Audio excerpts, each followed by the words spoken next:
Hi friends, നമ്മുടെ പുതിയൊരു വീഡിയോയിലേക്ക് എല്ലാവർക്കും സ്വാഗതം. 2021 ഫോട്ടോഷോപ്പിൽ വന്നേക്കുന്നൊരു പുതിയൊരു പ്ലഗിനാണ് ന്യൂട്രൽ ഫിൽറ്റേഴ്സ്. അതിനകത്ത് ഒരു ഓപ്ഷൻസും കൂടെ വന്നിട്ടുണ്ട്. അതെന്താണെന്ന് ചോദിച്ചാൽ കളറൈസ് എന്ന് പറഞ്ഞൊരു ഓപ്ഷൻ വന്നിട്ടുണ്ട്. ഇത് ഓട്ടോമാറ്റിക്കായിട്ട് വർക്ക് ചെയ്യുന്നൊരു ഓട്ടോ കളറിങ് മെത്തേഡാണ്. ബ്ലാക്ക് ആൻഡ് വൈറ്റ് ഫോട്ടോസുകളൊക്കെ കളർ ചെയ്തെടുക്കാൻ വേണ്ടിയുള്ള ഒരു മെത്തേഡാണ്. അതെങ്ങനെയാണ് വർക്ക് ചെയ്യുന്നതെന്ന് നമുക്ക് നോക്കാം. ഡൗൺലോഡ് ചെയ്ത് വേണമെങ്കിൽ ഇത് കണ്ട ഗൂഗിളിൽ നിന്ന് എടുത്തൊരു ഇമേജാണ്. ഞാൻ ബ്ലാക്ക് ആൻഡ് വൈറ്റ് കൊടുത്തല്ല.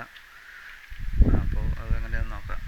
ഫിൽറ്റർ എടുക്കുക, ന്യൂട്രൽ ഫിൽറ്റർ എടുക്കുക.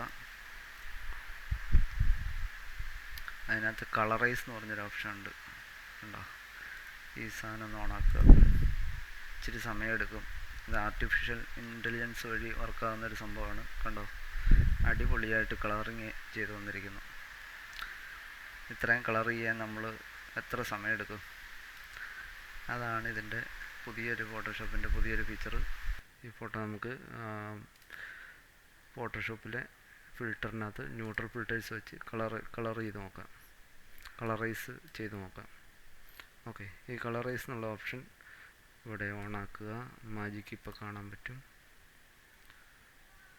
ആർട്ടിഫിഷ്യൽ ഇൻ്റലിജൻസ് വഴിയാണ് ഇത് വർക്കാകുന്നത്. നോക്കിയോളൂ, ഇത് പഴയ ഫോട്ടോസ് കൂടെ ഉണ്ട്, പുതിയതായിട്ട് കളർ ചെയ്തേക്കുന്ന വന്നേക്കുന്ന ഫോട്ടോയും ഉണ്ട്. അതേപോലെ അതിനകത്ത് കുറച്ച് ഓപ്ഷൻസ് കൂടെ ഉണ്ട്. നമ്മുടെ കളർ അഡ്ജസ്റ്റ്മെൻറ്റുകൾ, റെഡ് കൂട്ടണോ കുറയ്ക്കണോ എന്നുള്ളതൊക്കെ തീരുമാനിക്കാം. അതേപോലെ മറ്റേ ബ്ലൂവിൻ്റെയും യെല്ലോവിൻ്റെയും ടിൻ്റ് നമുക്ക് അഡ്ജസ്റ്റ് ചെയ്യാൻ പറ്റും. അതേപോലെ മജന്ത, സിയാൻ ടോണുകളൊക്കെ നമുക്ക് അഡ്ജസ്റ്റ് ചെയ്യാൻ പറ്റും.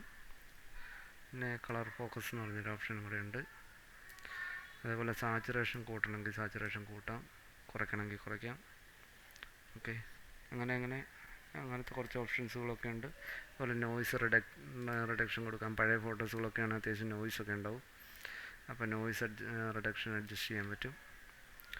അങ്ങനെ ഉള്ള ഓപ്ഷൻസുകളുണ്ട്. പിന്നെ ഇത് ഔട്ട്പുട്ട് വരുമ്പോൾ ഇവിടെ ന്യൂ ലെയറായിട്ട് വേണോ അതേ കറണ്ട് ലെയറിൽ തന്നെ മതിയോ എന്നുള്ളതുകൊണ്ട് അവിടെ ന്യൂ ലെയർ കൊടുക്കുകയാണെങ്കിൽ പുതിയൊരു ലെയറായിട്ട് നമുക്ക് ഈ ഒരു ഫോട്ടോ കിട്ടുന്നതായിരിക്കും. വളരെ മനോഹരമായിട്ട് നമുക്ക് കളറൈസ് ചെയ്ത് black and white photos colourise ചെയ്തെടുക്കാം. അതേപോലെ മറ്റൊരു ഫോട്ടോ നമുക്ക് നോക്കാം.